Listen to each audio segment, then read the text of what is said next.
Çok korkuyor. Bilmiyorum ne oldu. Niye bu kadar korkuyor?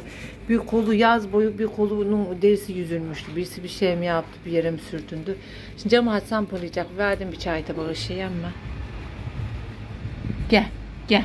Korku yiyor zaten. Aşkım, aşkım, aşkım. Aşkım, bu ne adın?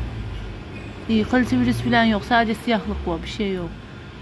Dudakları eriyor karısı virüsten. Bir de mahallemize bir beyaz yüzü yaralı kedi geldiydi. Yanı komple erimişti. Ona araba şey yapmış diyorlar. Aşağı ta şeyde görmüşler. O mudur bilmiyorum. Gel. Gel bunları ye gel. Çay tabağına veriyorum ki beyazdaki şey bu kalite virüs şüphesi var. Buna da geçmesin diye. Ona şeye ver dedim camı kenarına. Bizimkilere ver.